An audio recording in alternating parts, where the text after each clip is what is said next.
Hi there, I've just set up my Bonito Megaloop FX antenna again in our family's suburban back garden, which is quite large, which is good because it means that I'm probably about 20 or 30 metres away from the nearest house, supported by my Lakeside 1700 fishing pole, 10 quid from Decathlon. This time I've rigged it up with one of my antenna switches, and there it is. I can't remember if I bought this from eBay or Maplin before they shut down, but it was like 20 quid, 25 quid. And I've terminated both sides of the switch with a 3.5mm jack plug for use with the external antenna socket on two particular radios, the Panasonic RFB65, a classic, and also the Sony ICF SW55, another classic, because it's been requested of me more than once to make a comparison of those two radios, which I finally got around to doing, but the best way to do that is to have them basically connected to the same antenna and to be able to switch between them very quickly, which is what I've just done now.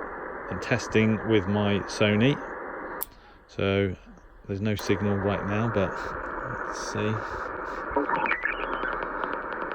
Let's have a tune. Radio 7 Sierra.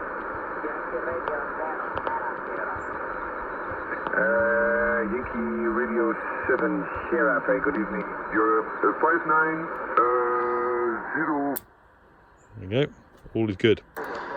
There's actually a contest going on, I guess because it's Saturday, because it's 20 meters. But anyway, just to prove the whole system works. So yeah, so that's what I'm going to do. Now I promised to do this a long time ago, so I've only just finally got around to doing it. But it'll be interesting. I mean, the Panasonic, I keep reading, has got sensitivity that's up there with the radio behind me, the 2001D, and that might be true. I remember using the Panasonic in the car park at Wembley Stadium, picked up a lot of DX with a Welbrook loop in the back of the car.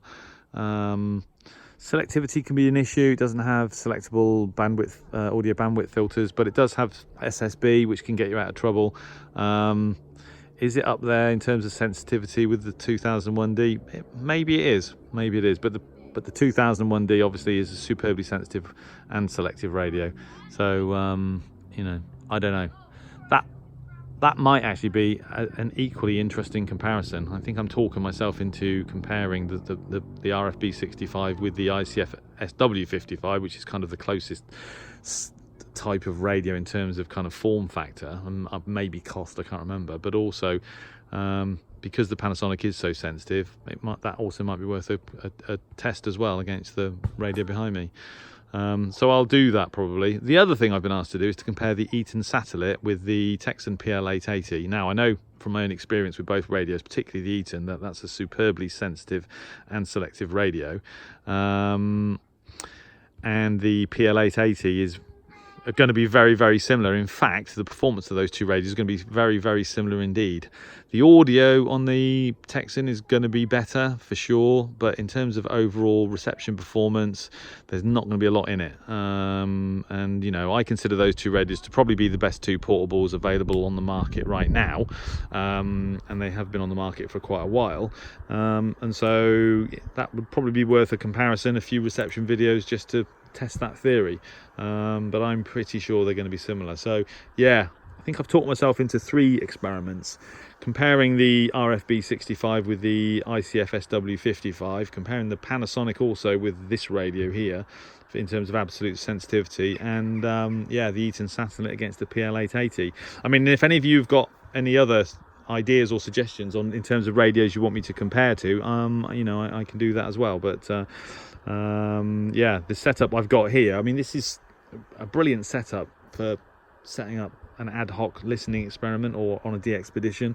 You know, the Megaloop FX, in terms of its portability, you know, you can run it on 5 volts USB, or you can run it on a 12 volt homebrew battery pack, which is what I'm doing here. You know, the actual loop itself is a flexible cable, and the whole thing, you can pack the whole thing into a backpack and take it with you to another continent, as I have done on more than one occasion. So it's a brilliant antenna, and it's a brilliant setup for this type of experiment as well, so for using at home or abroad.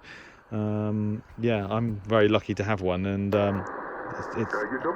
would recommend the Bonito Megaloop FX to anybody. I don't think I've come across a better antenna in terms of its kind of what it can do overall.